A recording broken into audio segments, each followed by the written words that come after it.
Welcome. Thank you to those of you who are already introducing yourselves in the chat. We invite you to continue to do so. So excited to see some very familiar names and also some new friends joining us today.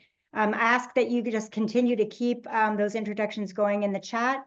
And we're going to go ahead and get started because it's the top of the hour. And we have so much great content with our fabulous speakers that we want to get to today. So I'm going to keep my introductions super brief and then turn it over to our amazing panelists. My name is Sarah Bodor, and I'm the Senior Director of Capacity Building at the North American Association for Environmental Education. I'm joined and supported here today with several of my colleagues, and I want to just get a couple of thank yous out of the way. But first, just some technical assistance.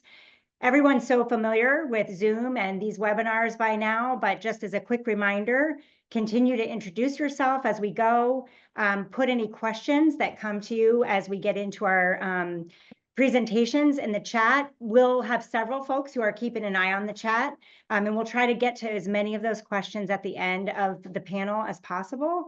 And thank you so much to all of those who have already submitted questions as part of your registration. We have hundreds of people registered for this webinar today, and we had a lot of questions come in advance. So we'll do the best we can, but I have a feeling we're just going to be at the tip of the iceberg in terms of the interest in this topic. So again, for anyone who might need to use the closed captions, please feel free to do so. Here's just reminders about where you can find your chat and your closed captions throughout this webinar. I do have my colleague, Carrie Albright, who's part of our communications team, standing by in the background to assist if you need any technical assistance. Just wave a symbolic flag in the chat, and we'll do our best to attend to any needs that you might be having. And we're so grateful to have Carrie on our team helping us to support these webinars. I also want to just give a shout out to my colleagues and collaborators, Megan Fink and Judy Browse on the NAAEE team. They helped significantly in the behind the scenes effort to put today's webinar together. And I want to acknowledge that this webinar is brought to you by our Coalition for Climate Education Policy, which is a broad collaboration of many, many different organizations working to advance climate literacy through programs and policy, whether it's at the local, state, regional, or national, or even global levels. A lot of our partners who helped put this webinar together today are on the Zoom, and I just want to say a big thank you to everyone who participated in the design and execution of this webinar. So just very quickly, I want to just remind you all that the real purpose of today's webinar is to just explore through our different panelists, different approaches and entry points for systemic climate change education.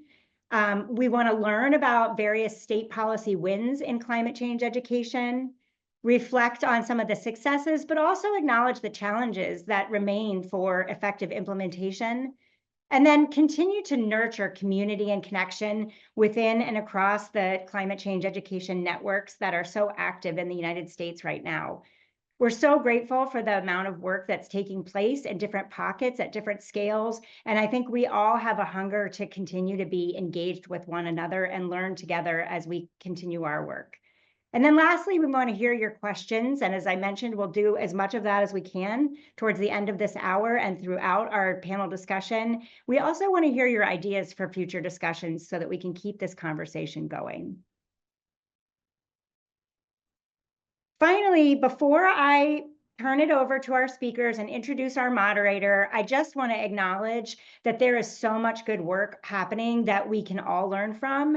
And we could have had dozens of people on this panel talking about the incredible work that they are doing to advance systemic environmental and climate literacy. But we just couldn't highlight every effective model that's out there. We hope that we can provide a series of conversations that give us the opportunity to spotlight other examples.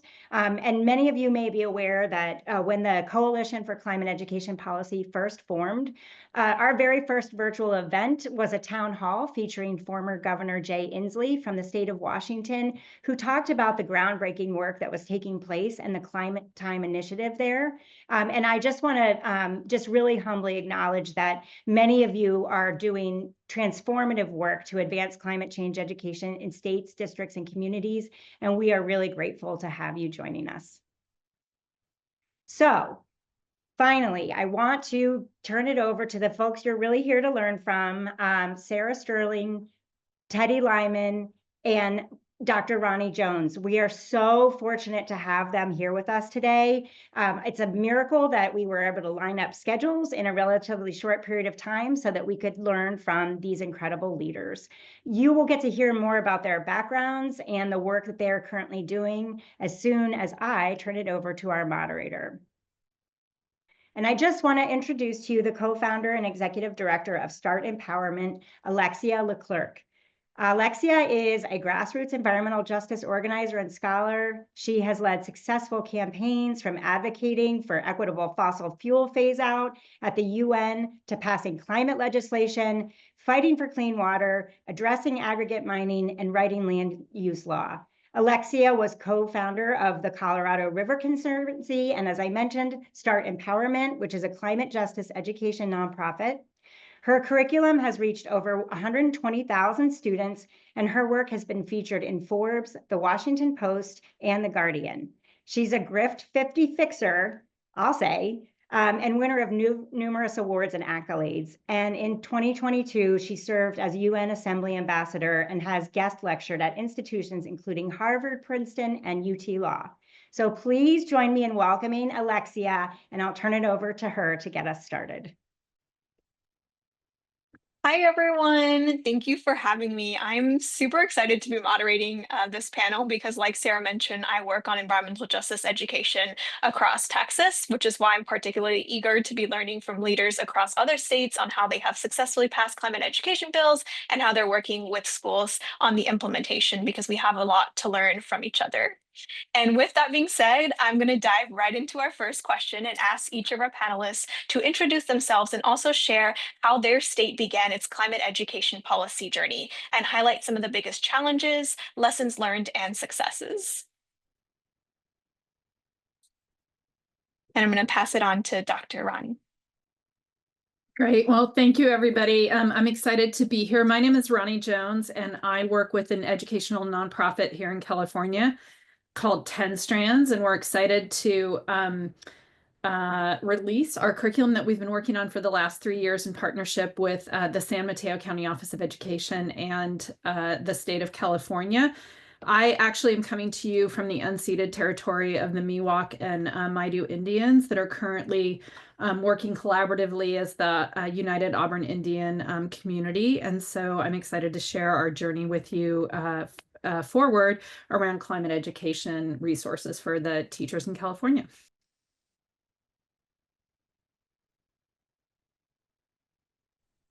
Teddy, how about you? Great. Yeah, thank you so much, Roni. So my name is Teddy Lyman. I am the climate education specialist at Maine Department of Education. And I am really excited to be part of this panel. I've been working at the Department of Education here in Maine for the last 2 years, thinking about how climate education can be applied throughout the state, and thinking about how to differentiate it depending on the audience throughout the state, whether that's schools or informal education. So, Alexia, would you like me to jump into that second part of that question, or have Sarah introduce herself and then we can jump back to that? Let's have Sarah introduce herself, and then we can all get in deep into climate policy. Great, thank you. Hi, everyone. My name is Sarah Sterling. I'm the Senior Advisor on Climate Change Education for the New Jersey Department of Education. In New Jersey, we were the first in the country to have K-12 climate education standards across all content areas, 7 of 9, with companion guides for the other 2 for literacy and for math.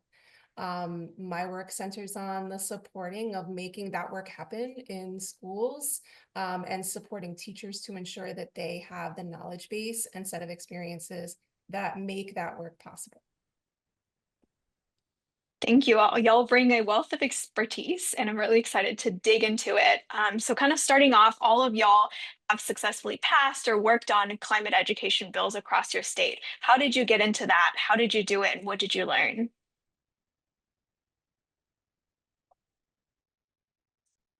And Dr. Roni Jones, would you like to go first?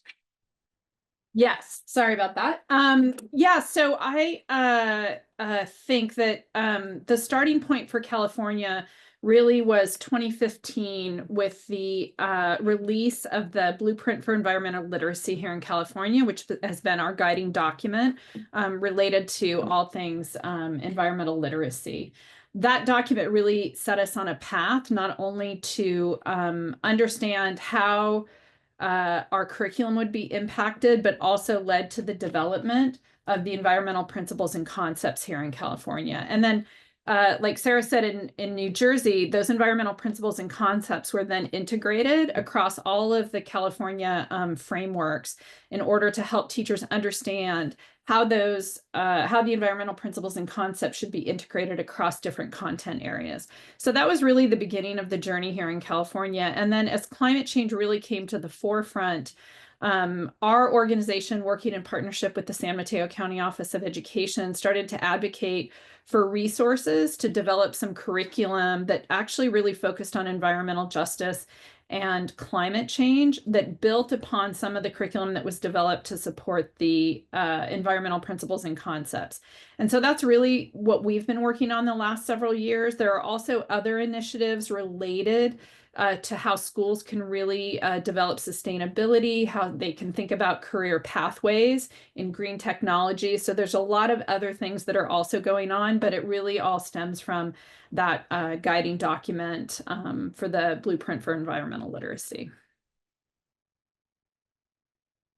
Hetty, I'll pass it off to you. Thanks, Roni.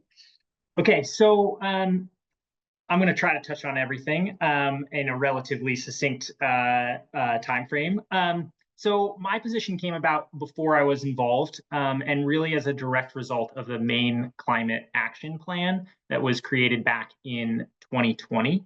And the bullet point that really created kind of the legislation that led to my position was around helping provide training for teachers in schools around climate education. As a result of that bullet point, there was an incredible grassroots effort led primarily by the Maine Environmental Education Association to try to provide funding. And luckily, they were able to seize kind of the moment of COVID and the real drive and the emergency around getting climate education into the hands of teachers.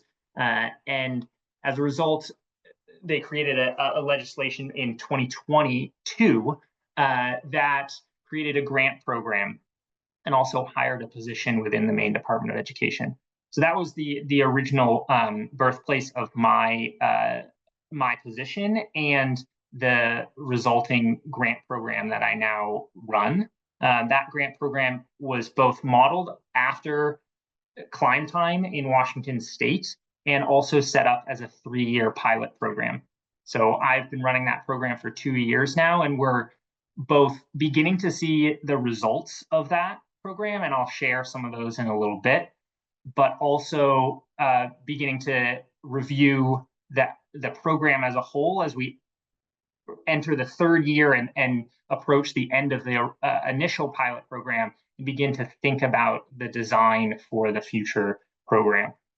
In addition to that, we've created a climate literacy plan that frames out some of the other goals, thinking about how we support schools more holistically around green schools, both in network form and celebration form, thinking about the national awards around that Green Ribbons program, and now trying to figure out what the future of that is.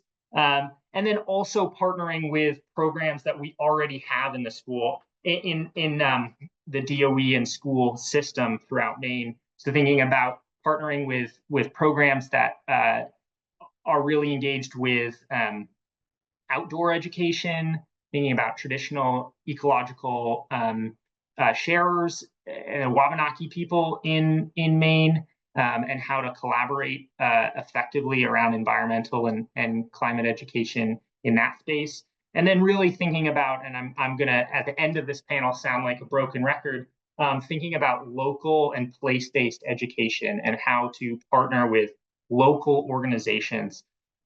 Just this morning, I was, I don't know if anyone knew, but it is World Bee Day. And this morning I was in a town in Western Maine celebrating World Bee Day at a school hive where students, the community is really interested and engaged in beekeeping.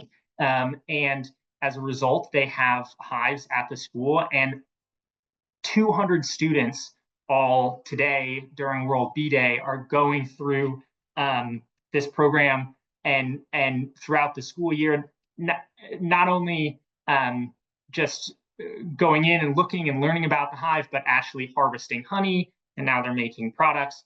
I'll go into a little bit more detail a little later on about why that's impactful and how we see really supporting those programs. So that's a little bit of my kind of foundation that started back in the grant program, and I've built into a program that works in a couple different areas. Sarah, over to you. Thanks so much, Teddy. So our journey began in 2019 with our standards review process. So in New Jersey, our learning standards come up for review every 5 years. And that happens to be aligned with youth movements around climate literacy and climate change education. Our First Lady, who has been a huge champion, really worked at advocating along with our local NAAWE affiliate, Angie, to see that climate change be included in that standards revision process, which is how we ended up with those 7 out of 9 content areas adopting climate change education supporting standards in 2020. As we all know, some things happened in 2020 that meant that standards implementation process moved much slower than intended. Schools were really challenged by COVID-19 coming back into in-person and back out again, educational formats. Additionally, we also know and probably know across the country that standards implementation takes a long time. We know this from the implementation of the next generation science standards, particularly. I come from a science background. It takes a very long time for there to be uptake and real training of teachers that turns into changes in classroom practice. We were anxious to see that timeline move faster in New Jersey. And so what happened was that the governor allocated funding specifically to create an Office of Climate Change Education and to provide direct grant funding to schools to support teacher education, to support experiential learning opportunities for students, and other means by which we could begin to get that standards ball rolling much more quickly. That happened for the first time in 2023 and has happened each year successively since then. The funding has shrunk a little bit and will probably shrink again this year. We're waiting on our fiscal year 26 budget. But what that funding has allowed, it's allowed for expertise in the area of climate change education to come on board at the State Department. And so I have a wonderful team. I'm supported by 2 climate learning specialists who are supporting schools and working collaboratively with our learning collaboratives, which are one of our 2 grant opportunities. Our grants focus on 2 parts, and I'll talk more about this later, but we recognized that we needed to build out the teacher network of support, but we also needed to still support school districts and teachers individually with model projects, and that required a different approach and different kinds of funding streams. And so for us, I think the big lesson that we've had is that you need a very holistic, multi-pronged approach if you're going to try to move quickly, which is what we have attempted to do after a slow start. And I'll stop there for now. Thank y'all for sharing that. And y'all already jumped a little bit into the implementation, which I love, and talked about curriculum, creating training, grants program. I want to ask if y'all can share a little bit more about what strategies have been effective in bringing this work inside the classroom and really supporting teachers. Because, you know, as someone who works directly with teachers, we know they often don't have the training in climate science. They often don't have capacity. And so how do you really support them to make climate policy translate in action? And if y'all all want to share a little bit about your context. Yeah, thanks, Alexia. I'll jump in and say, you know, California, we probably are an outlier in some of the states. We have over 1,000 school districts here in California, many of them very small. We obviously have a range of urban, rural, and suburban areas that the school districts serve. We have over 300,000 teachers in the state. And so I think that for us, we, as an educational nonprofit, work in partnership with both governmental agencies as well as other nonprofits and school districts and county offices of education in order to make sure that that divide that you just talked about between policy and implementation is bridged. And so we do it in many different ways. One that we've been working on for the last 3 years is to develop this curriculum. Really, it's a model curriculum to demonstrate to teachers and schools how you actually can teach these topics. With next generation science standards, there are gaps, right? Climate change is not taught until the upper grades. With our environmental principles and concepts, EP and Cs, it doesn't actually focus on climate change or environmental justice necessarily. There are a lot of statements related to the economics of environmental literacy, but that doesn't always address the injustices that have developed within the system. And so we had to really back up a little bit. We don't actually have specific standards that address climate change, except for those that are integrated within NGSS. We didn't have a framework to work in around what should be taught at each grade level, and Strands or neither Strands nor the San Mateo County Office of Education was tasked with that particular framework. We were tasked with developing curriculum. So what we did is, as Teddy said, we really tried to work with local organizations who are really on the front line of environmental justice and climate change. We worked with several indigenous communities to help us write the curriculum. We worked with communities that had been impacted by some of the climate change disasters that we're seeing here in our state, which are many. So we visited Paradise, California, which had been impacted by a large wildfire. We worked with some of our indigenous scholars in order to identify cultural burns as something that we really wanted to promote and highlight within the curriculum.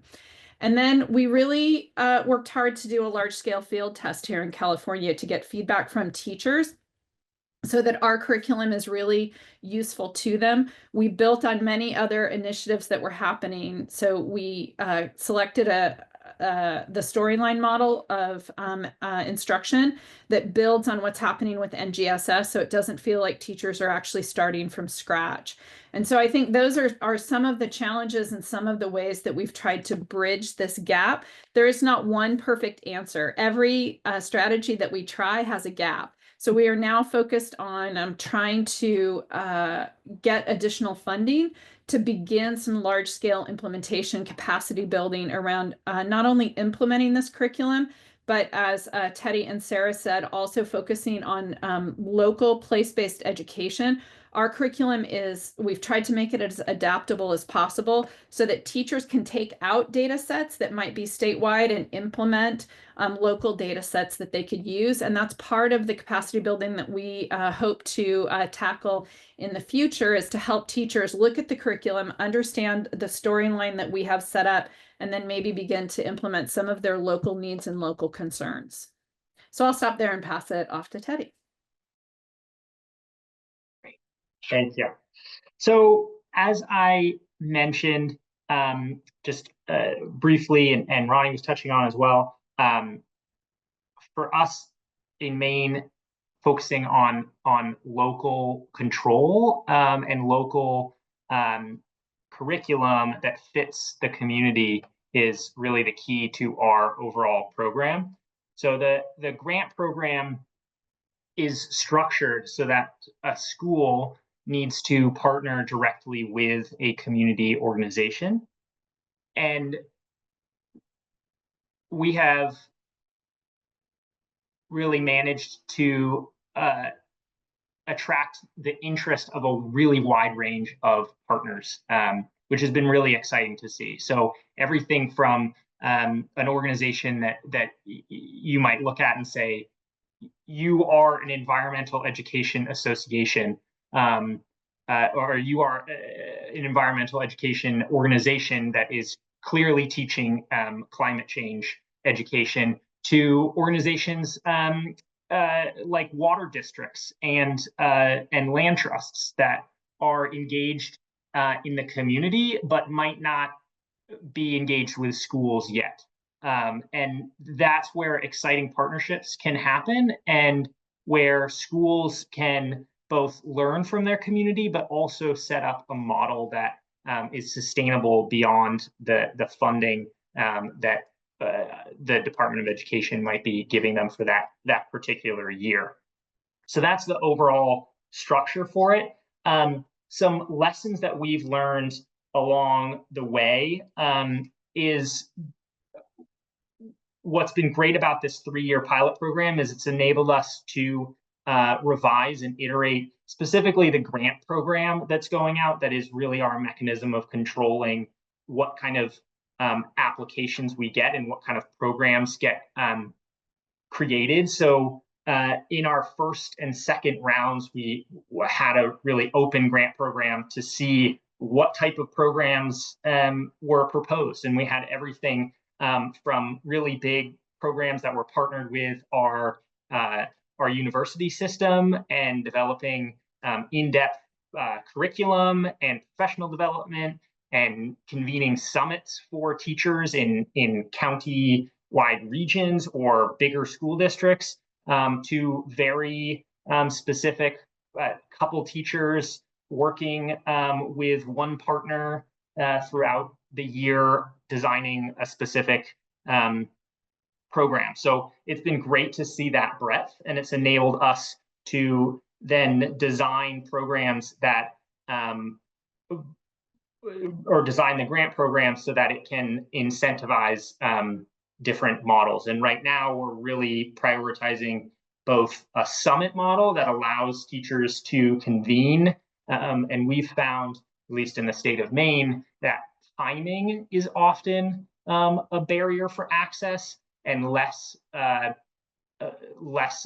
a region. So initially we were looking at making sure we had one in southern Maine, making sure we had one in northern Maine or in coastal Maine. But our state is small enough that the bigger barrier has actually been time. So some teachers might really have an end of June slot available, and some teachers might only be able to do remote meetings throughout the year. So having a variety of that has really increased our access to these programs by creating kind of a wide variety. So I think that covers at least the implementation pieces. I'm sure I will think of something and either bring it back in the next question or interject it at another point. Over to you, Sarah. For us, I'll talk about our 2 grant programs in a little bit more detail now, because as I mentioned before, they're meant to kind of provide wraparound services that meet school districts and teachers where they are, but also build out collaborative networks. So the first is the Climate Change and Learning Collaboratives that I mentioned. These are awarded to a regional institute of higher education, but they're required to partner with local community-based organizations that are doing environmental education work related to climate change, experiential learning, place-based learning. Our belief, like in Maine, is that the work needs to be grounded in local issues, and that kids and their teachers are best empowered when they understand what's happening right outside their door and know how to utilize their local resources to make change. So the CCLCs focus on meeting teachers where they are for professional development, which means that we're hosting sessions that go all the way from, say, Climate Change 101 for people who are non-science experts, right? all the way through hosting groups of teachers from a district with community-based partners to work on unit development and implementation of climate action projects with kids. So a very wide array of different kinds of professional development opportunities that teachers are compensated for attending. We also felt like it was incredibly important to honor teacher time and make sure that they either were getting stipends if the school districts were getting substitutes if they were being pulled out from school, or that they were receiving stipends. We also really pushed for workshops to take place outside of school hours insofar as we were able, because we're living in a time where the reality is that it's very difficult to get substitutes, and we don't want kids to miss contact time with their teachers. So that's one piece of the puzzle. The second piece of the puzzle was that we knew that we had districts who were ready to begin implementing on a grander scale. They had support of their school boards. They could get a climate change education grant passed at the local level and then begin to implement. And what's been really interesting about that particular case, we have LEAs from across our state representing all the different kinds of communities, because for as small as New Jersey is, we have over 600 local school districts, and we've got at least 4 very, very different and unique kinds of communities. And so all of them are represented across all SES levels. And it's been fascinating to watch how they maneuver beginning to build partnerships with their local partners. So in that particular grant, they are required to seek out, in addition to the learning collaboratives, a local municipal partner or another local CBO, another community-based organization who's working on the issues right there in their community. And what we've seen happen there is that teachers and schools and whole school districts end up getting supported in ways that they didn't anticipate from those local organizations. And also those local organizations get a tremendous amount of satisfaction and hope out of working with kids, particularly in times that are super frustrating, like the ones that we're in right now. Thank you all for sharing. Y'all are really leading the work on implementation, and your states are really leading the way. Other states are not quite there yet. I love being from Texas, but talking to our state board of education on climate education is a little bit of a different story. And so I'm curious to hear from y'all, how are you effectively collaborating regionally to advance climate education? And Sarah, I want you to kind of start off and maybe share a little bit more about how you're building bridges with colleagues in red states. Sure.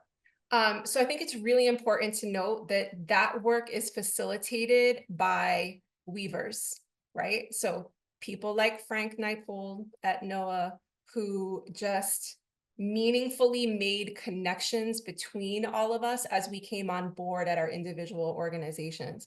Folks like that are incredibly important.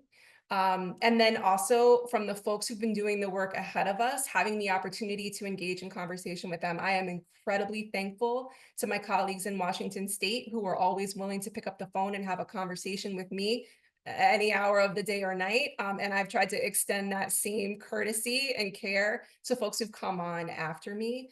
And the one place that I think I really want to shout out another organization, which is NSELA, which is the National Science Education Leadership Association, who has really worked very, very hard to provide opportunities to support red states and individual red districts within purple or blue states, and thinking about how they can weave climate education into their curriculum, into local projects, perhaps without using the words, how they can engage in climate justice learning without having to use those words. It's been brave work and really critically important work, and I thank them for it.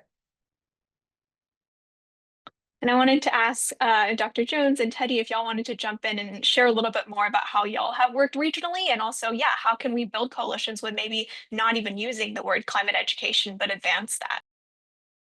Yeah, it's an excellent question. Obviously, politically for us, things have shifted significantly over the last 3 years while we've been working on this project. We started in one environment and we're ending in a different environment. Luckily, here in California, we have the support of the state legislature in order to have many different kinds of initiatives related to climate change, sustainability, and environmental justice. And so there have been a lot of questions in the chat that I've been tracking about, like, well, what's the starting point? And I would say that, like, one of the starting points, like Sarah said, is to find a way to really bring people together so that you're having common conversations. That's really key. 10 Strands, we really see ourselves as a nonprofit that is that are conveners. We bring people together to try to have these conversations so that you're not getting many different initiatives that are presented to the state legislation. If you could come together and you could bring organizations, like we work very closely with Undaunted K-12, we work with our CSU UC university system. We work with many other professional learning initiatives here within the state so that we can actually approach the legislation with a little bit more of a unified voice, and not everybody signs on to every initiative, but we try to get people sort of moving in the same direction. In the same way, too, you can actually sort of flip it and think slightly differently, is that we also try to build on other initiatives that are out there. So this last year, there was another initiative that was presented and adopted over the last year about implementing climate change education in 1st through 12th grade, that was separate from our curriculum development around climate change, right? And so that can cause a little bit of unsteadiness of, like, who should be doing what, and is there a turf war, and who is claiming responsibility. But we actually just try to pull people together around those initiatives. And then within our curriculum, we also really looked carefully at what are the other state initiatives that we can build on. So our 1st grade unit that we developed for this curriculum focuses a lot on school gardens as well as composting. And there are some garden initiatives here in the state as well. We have an initiative from Cal Recycle and Cal EPA that requires all public agencies to reduce food waste by 75%. So we were building on those initiatives in order to really sort of present a united front. So that I would think about it like both as a forward leading, bringing people together, and then stepping back and looking at what already exists that you can build on and bring under one umbrella that people might think of separately, but really does contribute to K-12 learning. I'll just add a quick piece. I would echo a lot of what Roni and Sarah just shared. I have really been fortunate to have some incredible nonprofit partners here in the state that have both led the charge to create legislation, but are also incredible weavers, as Sarah was mentioning.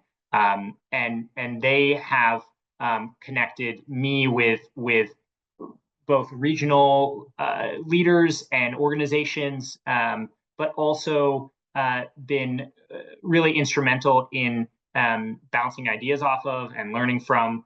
And I am constantly having meetings and learning new approaches to this work, which is really an exciting space to be, because I think everyone has fantastic ideas that are going in really cool directions. Over the winter, I met with an organization from Colorado talking about the seal of climate literacy, a totally new concept to me, and I'm constantly learning from different industries as well about apprenticeship programs and work that's happening in all sorts of different areas that can be really instrumental to this work. I would say that really networking and engaging with other states can be a challenge on a regular basis, and finding those partners, finding those weavers is really crucial to that. And I think I saw Frank in the chat, which is awesome. Hi, Frank. Yeah, that's really cool and beautiful to see how much collaboration there is in the space. And on the topic of kind of political shifts, we know that there's been a lot of shift in funding for nonprofits and also as the federal government pulls back on its investment in this area, and in some cases causing a loss of sustained support, which can impact states, nonprofits, individuals, schools. I'm curious how y'all are thinking about filling this gap and providing additional stability and durability for climate education initiatives.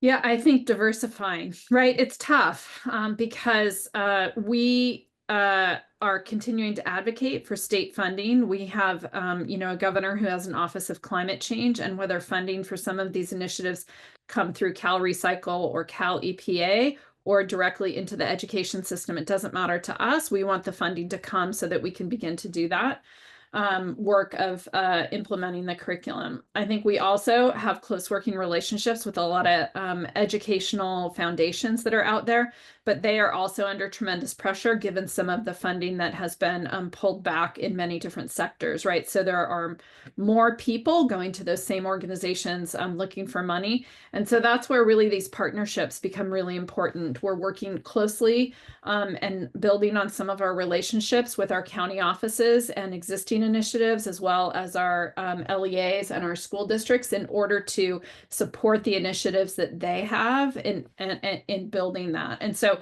I would say that right now, collaboration really becomes more important than it ever has been as funding sources really begin to narrow. People are going to have to come together and begin to weave dollars together and to braid those funding sources in order to make the implementation happens that needs to happen.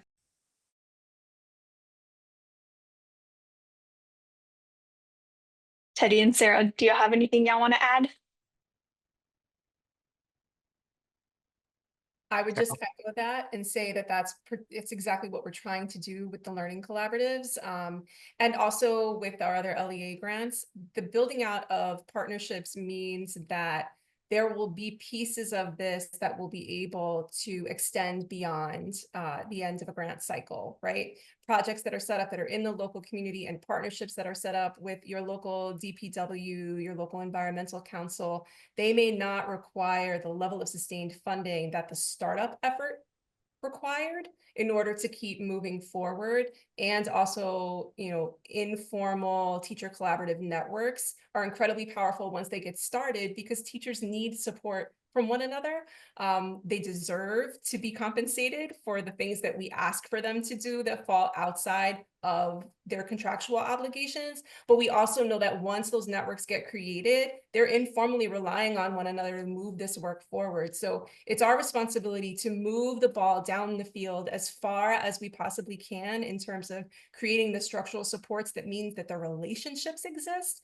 And then hopefully we'll enter into a period of time where there becomes a greater support and funding opportunity a few years down the road, and the relationships are able to maintain themselves through this challenging period. That was really well said, Sarah, and I totally echo that.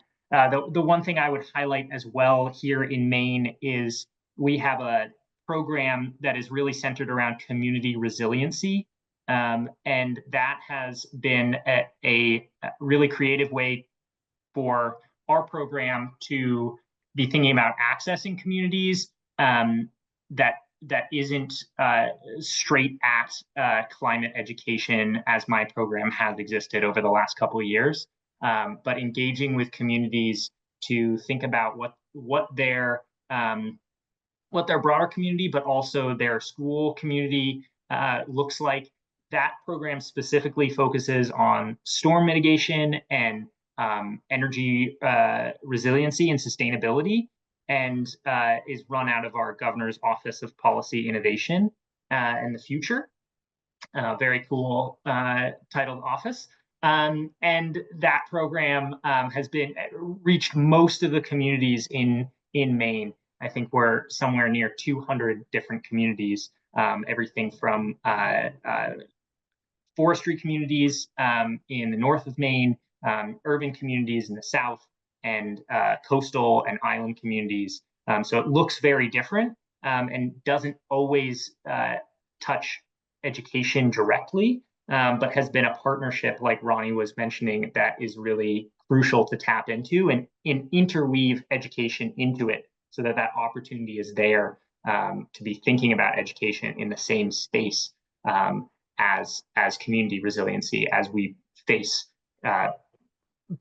really damaging storms and climate effects into the future. Thank you all. And I'm going to ask one final question before a little Q&A session. Concisely, can you all maybe share a little bit more about how climate education ties into your state's climate priorities? Because we know the education component is just one part of climate solutions. And so how might those connect, or what are some advice you might have? I can start because I think that we may be in the most challenged position around this. So a lot of the work in New Jersey around climate education, environmental literacy more broadly, happens in the informal education sector first. And the groundswell and push for climate change education came from the governor's office and was supported in the climate action plan, but the Department of Education and formal educators largely were not involved in the development of that plan. And so as a result, at the beginning of this work, the Department of Education felt a little, as a whole, left out of the process. And so there was some initial resistance and a lack of fundamental understanding, I would say, about how the different pieces of this fit together and why they're critical. To Teddy's point earlier, not just around how we educate students, but also how we care for our buildings, how we think about what will happen in our communities in the years to come that will impact learning for students and for teachers as workers. So we still have work to do there. We've begun that work that is about sort of rebuilding relationships, establishing some different boundaries, and thinking about how, as we move forward with action plans, how we align them better. But I guess the moral of that story is make sure you've got all the right people in the room.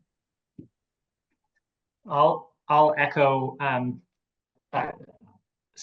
several of those points, Sarah, and also share that I think that often education and schools are seen as a separate chunk of what I was kind of just talking about in terms of communities. So sometimes you might have a municipality that's really thinking about a climate education plan, but they're not thinking about it in conjunction with their school, which in Maine in particular, schools are often the biggest building, the biggest polluter, the biggest community hub.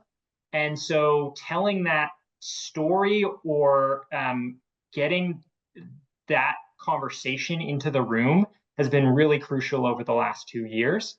Our climate action plan is on a 4-year revision cycle. So it was just revised and re-released in November of this past year. And so that timing actually landed really well as we were receiving results from our first round of grants, and we were able to tell the story of how educators were engaging with this work and expand the ways and places that education was part of the conversation. And what we're seeing, and sometimes I have this conversation as I'm sharing our work, and people are like, yeah, a plan is great, but a plan in itself is not the action.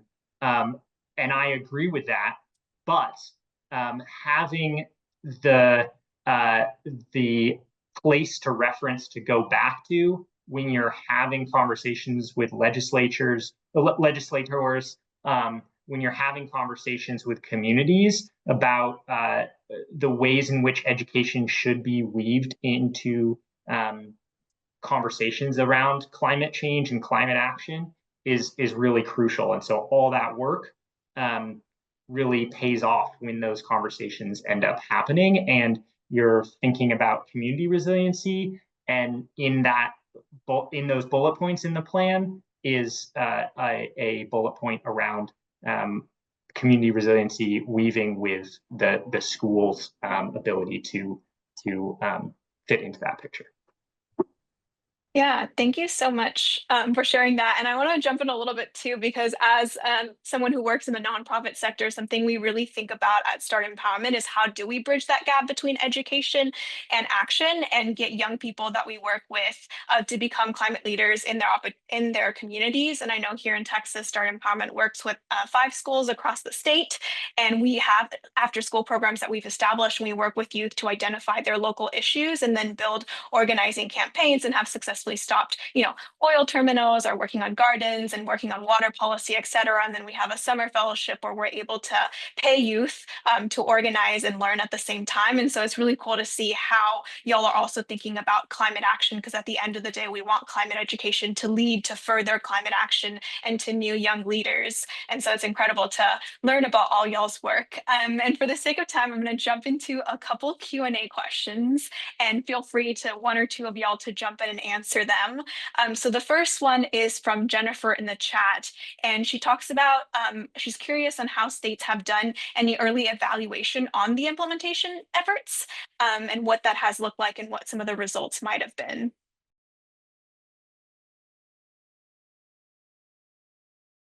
I can start here. We were lucky enough to partner with the Maine Math and Science Alliance, which has, they've been an incredible partner in the past.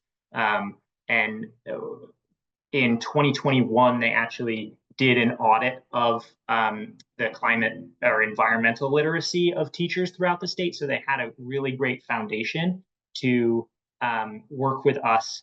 And they were lucky enough to secure some private funding to conduct a survey of each of our programs and write a case study. The case study is really crucial, I think, telling the story of what that looks like in schools. But the data is also really interesting and encouraging. And I'm going to put that assessment in the chat as well.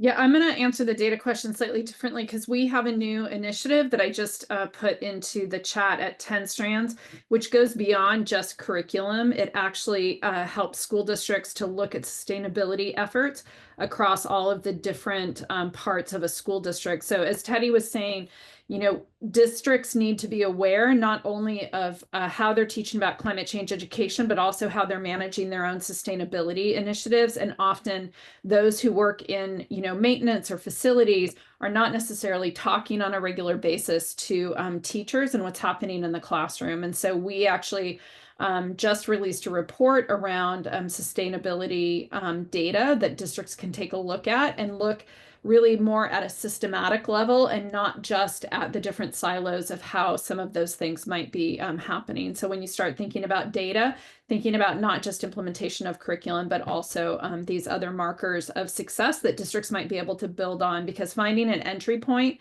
finding a way that they've been successful and then expanding on that typically is one of the ways that you can build their capacity fairly quickly.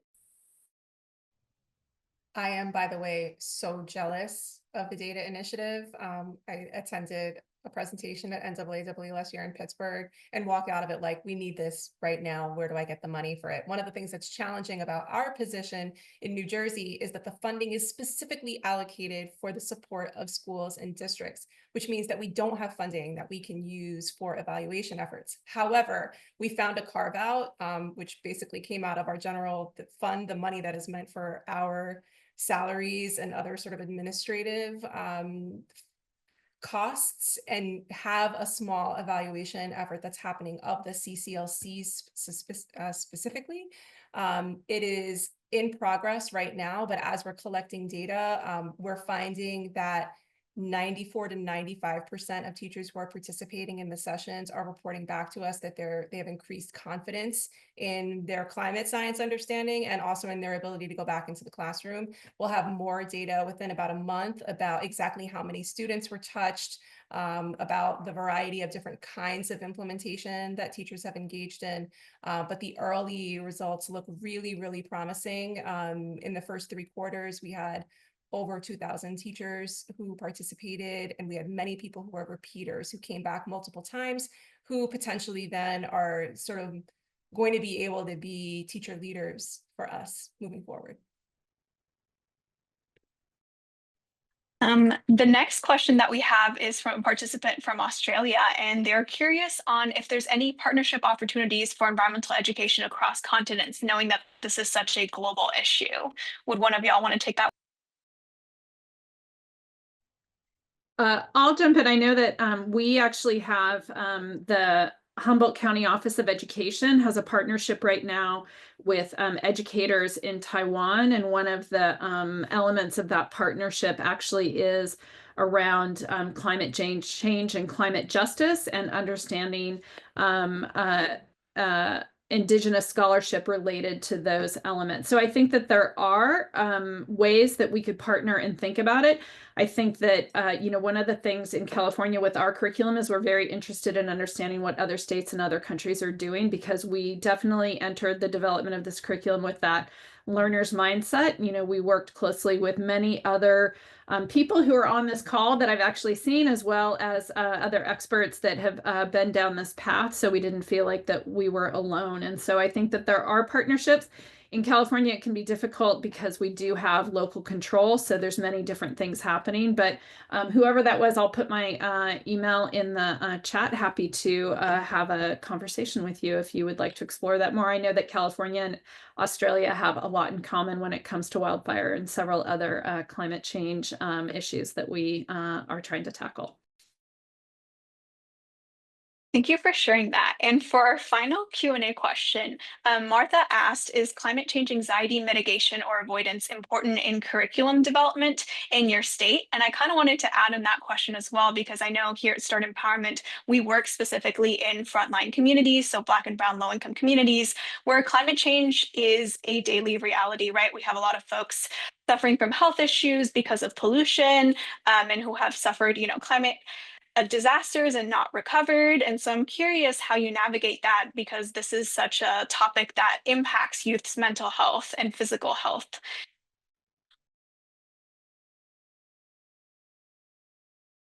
I can touch on this just briefly. I focus primarily on how to encourage action from students that can be an effective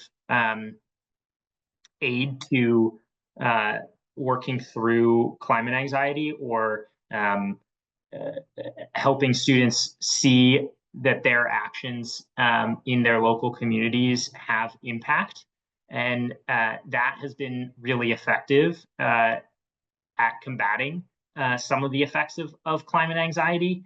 I am still learning a lot about the mental health and physical health effects of climate change, and one that is an area that I'm working right now to expand both my knowledge and the department's work around this, partnering with school nurses to look at how to help guide schools through this kind of mental and physical health education, curriculum, and work.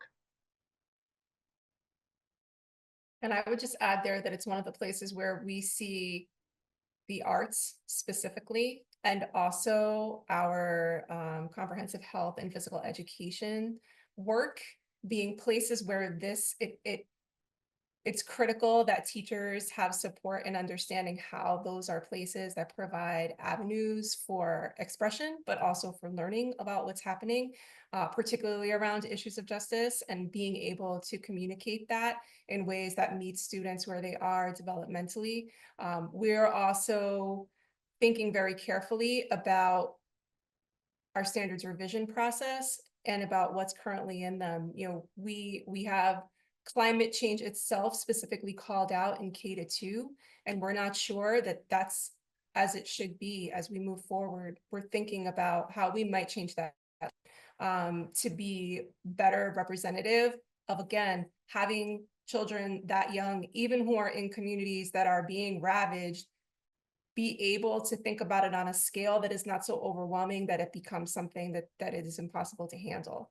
Beyond that, the other thing I would say is that we are also really trying to work with teachers to have an understanding of the different ways that eco-anxiety and fatigue show up in students, because I've had many teachers, particularly of middle school or high school students, say things, and particularly in urban communities, say things like, which I taught in one and come from one, by the way, say things like, the kids don't really care about it. And my response is, well, I don't actually think that's the case. I think the kids, like adults as well, shut down because it's too hard to talk about and too challenging and difficult, and you feel too overwhelmed, right? So how do we help people understand that sometimes the responses that we're seeing are about expressions of the anxiety and fatigue that young people are experiencing, and develop the empathy to be able to step back? So I know Roni dropped into the chat resources from the climate mental health network, but we also are using those extensively to support teachers. Thank you for sharing that. And I'll just add really quickly that, working with schools and with frontline youth here in Texas, we've seen that grounding kind of these issues in community organizing, in successful wins that, folks from their community have led and have had, and grounding it in art, in cultural knowledge, traditional ecological knowledge, climate storytelling. We've been able to find a lot of joy and imagination and hope in trying to build this new world. And that's really, something that's beautiful despite the circumstance that we're in. And with that, that's the Q&A questions. Thank you all so, so much. And I'm going to pass it back to Sarah. Yeah, I just want to echo the thanks. Appreciate just the expertise and the experiences that the panel shared. Thank you so much, Alexia, for being such a wonderful moderator and for contributing your own experiences and insights as well. Based on the chat and what we were able to cover and not cover, I know that there is so much more to discuss. And we really just cracked the surface, as I suspected, in terms of the interest in going deep on some of, each one of these questions we could have spent an hour digging pretty deeply into. And so we really do hope that we can all continue to stay connected to one another, continue sharing these amazing resources. This webinar recording will be available. There will also be a transcript of the chat, including all of the links that we've shared, that participants have shared, so that we can all kind of continue to explore one another's work and keep learning together. Thank you so much for being here.